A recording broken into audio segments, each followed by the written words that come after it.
Good morning বাইডি বন্ডিরা, welcome back বাগেরহাটের বাঘিনী blogs. তোমরা সকল কিরাম আছো বাইডি বন্ডিরা? আশা করি সকলে ভালো আছো। আমি তোমাকে দিদি ভালো আছি। আমি আজকে আবারই তোমাকে সঙ্গে নতুন আর একটা ব্লগ নিয়ে হাজির হয়ে গেছি। আশা করি ব্লগটা তোমাকে ভাল লাগবে। বিশেষ করে আজকের ব্লগটা করতেছি এবং আজকের ব্লগটায় যে গল্পটা বলতেছি, এই গল্পটা বলতেছি যাদের স্পেশাল বাচ্চা আছে, মানে অটিস্টিক জনিত সমস্যা আছে যে বাচ্চাগো, তাদের মার উদ্দেশ্য করে এই ব্লগটা বানাচ্ছি। কারণ আমরা যেটা বুঝতে পারিনি, হয়তো অনেকেই যাদের স্পেশাল বাচ্চা আছে বুঝতে পারছেন না। এই জন্য আমি এই তোমাদের মানে যারা পারতেছেন না বা পারছো না তাদের উদ্দেশ্য করে আমি এই গল্পটা বলতেছি। এই পায়েসটা বানাচ্ছে আমার ভাইপোর জন্মদিন আজকে। এই স্পেশাল বাচ্চা আমার ভাইপো সব, তার জন্য এই পায়েসটা করতেছি। তার 11তম জন্মদিন। যে বাচ্চারা একদম সুস্থ সবল জন্ম নিয়ে তারপরে সুস্থ সবলভাবে কথা বলা শুরু করে হঠাৎ করে অসুস্থ হয়ে পড়ে বা হঠাৎ করে অটিজমজনিত সমস্যা দেখা যায়, সেই রকমের বাচ্চাদের কথা বলতেছি। কারণ আমার যে ভাইপো, এ হচ্ছে একদম আমার প্রথম যখন ও পিজি হসপিটালে হয়েছিল, পিজি হাসপাতালে কেবিনে, তখন প্রথম জন্ম নেওয়ার পরেই আমার হাতে দিছিল বাচ্চাটাকে, আমার ভাইপোকে আর কি। তখনই আমি কোনো রকমের কোনো সমস্যা, একদম সুস্থ সবল একটা বাচ্চা নার্সে আমার হাতে এনে দিয়েছিল। আমি ওই ইসপের জন্যই, ভাইপোর জন্য একটু মার্কেটে আসছি জামা প্যান্ট কেনার জন্য আর কি। তো হচ্ছে তখন সেই বাচ্চাটার কোনো ধরনের কোনো সমস্যা 2 বছর 2.5 বছর পর্যন্ত কিচ্ছুই উপলব্ধি করা যায়নি।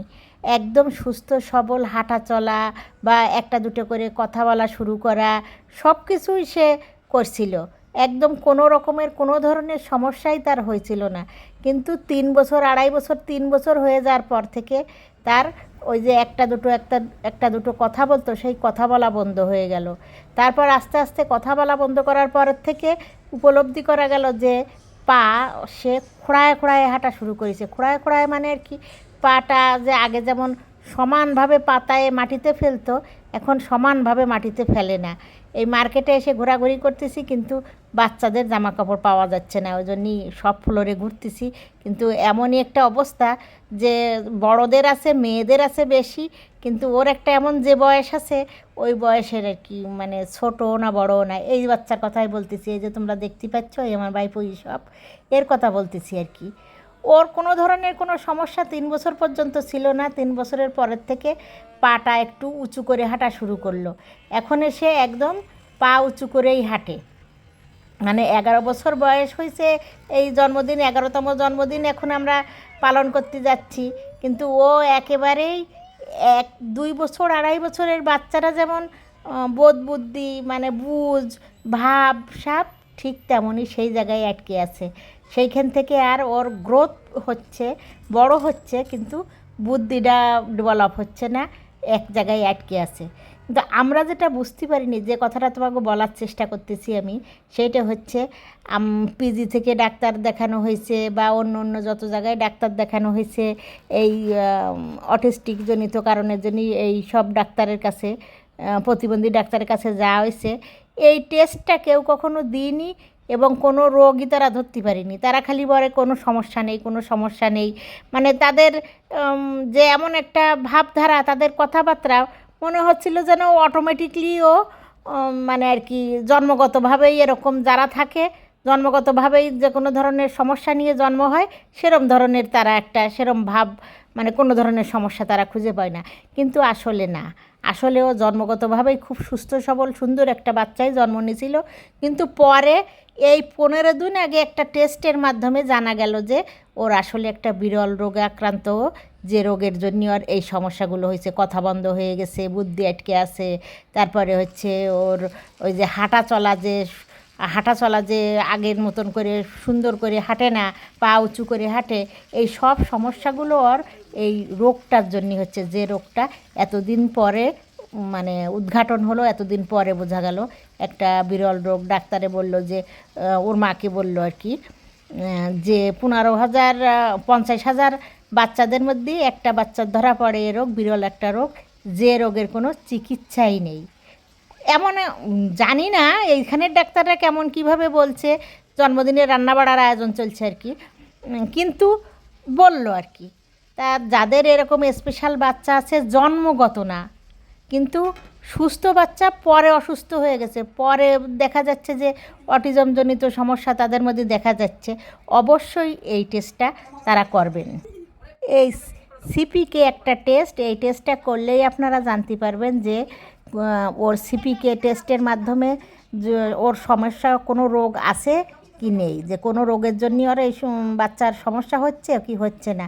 এই টেস্টটা দিছে এই অটিজমজনিত স্কুলই পড়ে, ও মিরপুর একটা স্কুলই সিআরপি থেকে ওইখানের ডাক্তারেই দিছিল, সেখান থেকেই এই রোগটা ধরা পড়ে, যে রোগটার এখান থেকেই বলা হয়েছে যে এটা একটা বিরল রোগ যার কোনো চিকিৎসা নেই। এই জন্যই যারা স্পেশাল বাচ্চা যাদের আছে জন্মগত যাদের সমস্যা তাদের কথা বলতে পারবো না, কিন্তু যারা সুস্থ বাচ্চা পরে অটিজমের দিকে যাচ্ছে সেই সব বাচ্চাদেরকে বলবো, সেই সব বাচ্চাদের মাকে বলবো যে আমরা যে বুঝতে পারিনি অনেক আগে থেকে, যদি প্রথম থেকেই বোঝা যেত হয়তো অন্য রকমের ব্যবস্থা বা অন্য একটা ভাব আসতো। এখন তো ওর গ্রোথ বেশি হয়ে গেছে, এখন ওর মানে আর কি 11 বছর জন্মদিনেই এখন আরও চিকিৎসাটা একটু শক্ত হয়ে গেছে। ছোটো থাকতে হয়তো কোনো ধরনের কোনো হয়তো রাস্তা বেরোতো। যাদের এই ধরনের বাচ্চা আছে অবশ্যই এই টেস্টটা করবেন, অবশ্যই এই ডাক্তারের কাছে, যে যদি ডাক্তারের নাও বলে, যেমন আমাদের বলি নেই অন্য অন্য ডাক্তারে, আগে অটিজমের ডাক্তারই বলি নেই এই টেস্টের কথা, এই সিআরপি থেকে বলি, সেই জন্যই এখন করা হয়েছে। 15 দিন আগে ধরা পড়ছে এই রোগ। যাদের হলো আছে এরকমের বাচ্চা অবশ্যই তারা এই টেস্টটা করবেন। এই টেস্টটা আমি দিয়ে দিছি এই জায়গায় যে মানে ওর যে টেস্টের রিপোর্টটা আপনারা দেখে নেবেন, আর যারা হচ্ছে অলরেডি করা আছে তারা তো জানেন। তা আজকের ব্লগ এই পর্যন্ত। সবাই সবার বাচ্চা নিয়ে ভালো থাকো, সুস্থ থাকো, এবং সবাই বাচ্চাদের সুস্থ রাখো। আর আমাদের ইসবের জন্য তোমরা সবাই দোয়া আশীর্বাদ রাখো, যেন ও ডাক্তারে যাই বলুক, অনেক সময় অনেক জায়গায় অনেক আশীর্বাদ, অনেক দোয়া এবং অনেক ভালোবাসার জন্যে ডাক্তারের কথাও কিন্তু উল্টে যায়, ডাক্তারের কথাও কিন্তু কথা থাকে না যদি উপরওয়ালার আশীর্বাদ থাকে।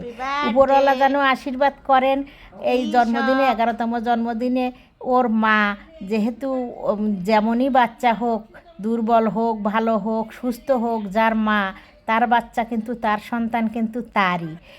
আমার সুস্থ সন্তান যেমন আমার কাছে যতটুকু, অসুস্থ সন্তান যার তার মারও ঠিক ততটুকু এবং তার থেকে একটু বেশি ভালোবাসে এবং বেশিই থাকে। এই জন্য সবাই বাচ্চার আশীর্বাদজনিত কারণে, দোয়ারজনিত কারণে যেন আরও আয়ু বৃদ্ধি হয়, আরও অনেক অনেক দিন বাঁচে, এবং সবথেকে বড় ব্যাপার আর বড় কথা হলো সেই বাচ্চা যেন মায়ের চোখের সামনে সুস্থ হিসেবে, সুস্থ সবল সুন্দর হিসেবে মা যতদিন পৃথিবীতে অবস্থান করেন ততদিন বাচ্চারা যেন সুন্দর দেখে মা পৃথিবী ছাড়তে পারেন। কোনো মার যেন কোনোভাবেই বাচ্চা খালি হয় না এই পৃথিবীতে থাকতে। এই আশীর্বাদ সবসময় করবেন। সব বাচ্চাদের মাকে বলবো এই যে আমি টেস্টটা এখানে দিয়ে দিছি এই টেস্টটা অবশ্যই করবেন।